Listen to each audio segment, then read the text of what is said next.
Welcome back once again, and with us over the phone is Dr. Adel Hamza, the tourism expert. Good morning, Dr. Adel. Good morning. How are you doing? Happy Wafa al-Nil Day. Thank you very much. Actually, great. Very, very happy Wafa al-Nil. Of course. So, how do you explain the historical origin of Wafa al-Nil? I mean, paying tribute to the river water.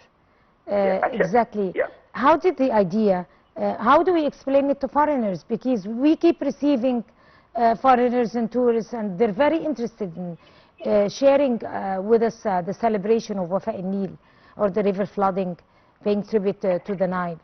How exactly do you explain it to foreigners? Of course, we explain usually to the tourists the importance and the value of the River Nile. This festival, actually, which we are celebrating today, is very, very important celebrations and very important festival.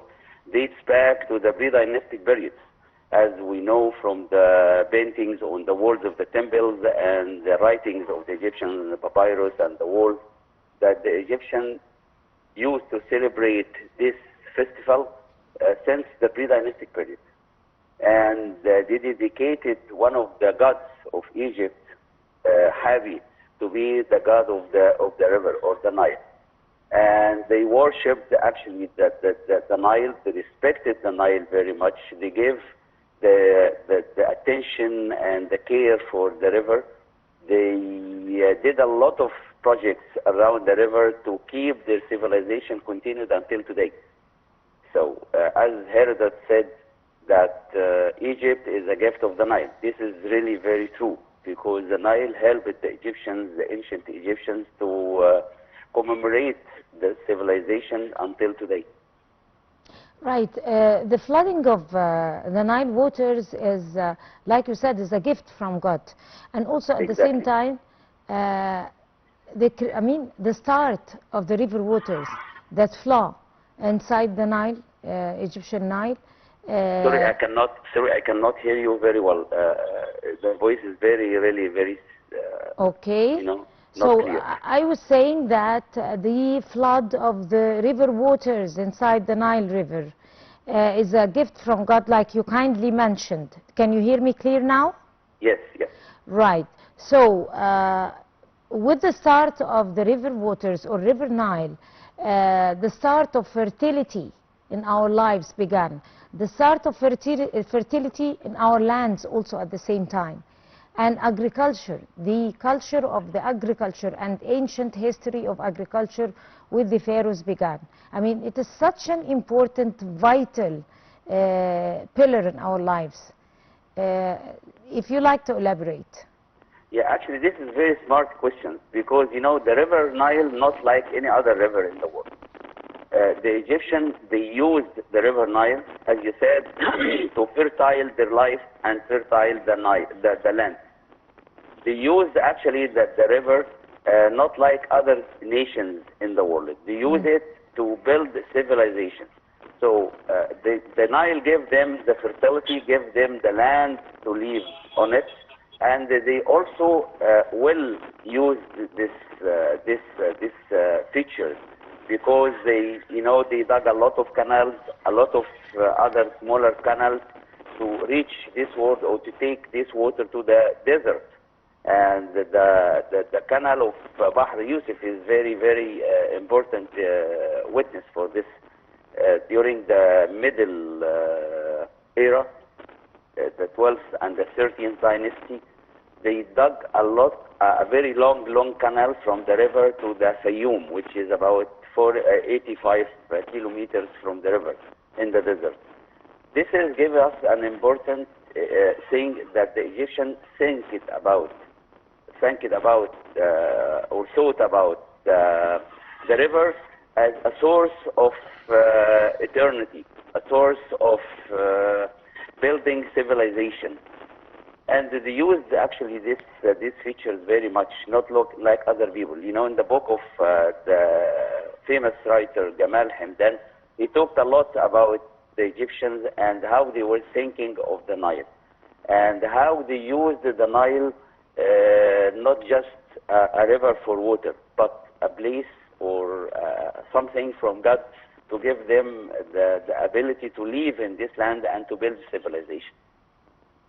Right. So, talking about the River Nile, we don't only talk. I mean, the reason we mention that is that we consider River Nile not as just River Nile, one of the longest Niles worldwide and all that, but it is a source of life in a whole continent, and it runs through different countries also. And it is connected and associated with lots of stories and lots of civilizations. I mean, it is unique of its own kind.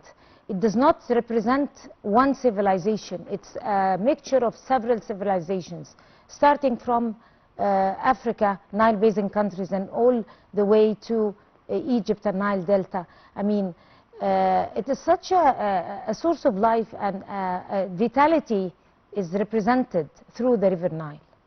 Exactly. This is actually very good thing to say, that, as you said, the River Nile is one of the longest rivers in the world, more than 6,000 kilometers, which means that it passes by 7 countries before coming to Egypt. And of course, the civilization in these countries, they're different from country to another country. But the most famous civilization was in Egypt. As you know, all over the world, when you mention the world, when you mention the word Nile, it gives you the alarm that you are in Egypt, not any other, not any other country. Although it passes by 6 countries before, but it comes to you that this is Egypt. We are talking about Egypt.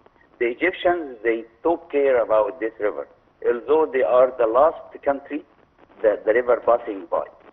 And the Egyptians, they considered the river not just a source of water for them, but it was a source of stories and tales.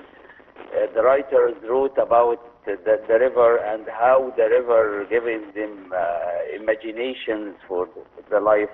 They gave them the imagination to build great things existed until today, like the pyramids and the temples, which we are visiting and telling stories about it to the tourists, like Temple of Luxor, Karnak. All these things was around the river. So it's not just a river. It's a civilization. It's a source of tales, source of stories, source of legends. Exactly, source of legends. Talking about legends, there is a story amongst our,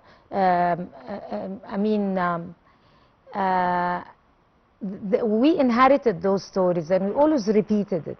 It was repeated by ancient Egyptians that they annually, each year, used to celebrate the flooding of the Nile, and they would nominate a beautiful girl. She would be dressed in her best attire, and she was supposed to be given as a beautiful gift to the River Nile. Tell us the story, the legend. This is actually very funny, very fine thing. We are inherited from the history, that the Egyptians used to choose one of the prettiest girls in the country and give it as a gift to the Nile. This is not true at all, because it's not written actually in any of the writings or the paintings on the walls of the temples or any of the papyrus or any of the things we are inherited from the Egyptian history. This is actually, for the first time it was mentioned, these stories was in the middle era by one of the Arab writers called Ibn al-Hakam, who said that the Egyptian used to throw one of the prettiest girl in the country to the river, as a sign of appreciation or anything. This is not true at all. So what we can say, that the Egyptian, of course, they appreciated the river, they respected the river. I can tell you more than the modern era. So it's not true, actually. This legend is not true. But the true thing that the Egyptians, they respected the river very much. They used to give the river a lot of gifts in their imagination. You know, sometimes they throw gold in this river, considering that this gold goes into the river. You know, They throw? used to give. You said they throw? Come again, please. You said they throw what? The gold. Horse? Pieces of gold in the river. A horse? Yeah, gold. Gold? Yes, Okay. in the river. And also the high priests of Egypt used to stay around the river for days, praying for God and giving a lot of prayers Prosperity to the river and to still but the flow. thing is that when I mentioned the particular story of a beautiful girl and nominizing her or trying to dress her up in her best attire to be leading the celebration, I was not talking about throwing the girl inside the river, but to lead the parade. Usually we see it every year, even in some places. Okay. The You know, Nile, you the know, River Nile, the flooding maybe- parade, that is, I mean, appointing this beautiful girl at the front of this parade. She's dressed in her best attire and leading this parade. And it's a common scene here each year. Okay. This is actually, as you said, it's a common celebration we usually see these days, and we all saw, of course, the famous movie of Robna Abaziz and Roja Abaza, and we love the actors and actresses in this film, and it's something very light and very nice. But historically, this story is not written in the Egyptian history. It is but not real. So I can tell you, this is some of the modern things happened, and we celebrate this celebration. But I just talking about the historical theory. Right. On that note, Dr. Adel Hamza, the tourism expert, would like to thank you so much talking to us on the Breakfast Show, and you have a beautiful day. By this, we come to the end of this edition of the Breakfast Show. Many thanks to all of you. Until we see you again tomorrow morning, that's a goodbye.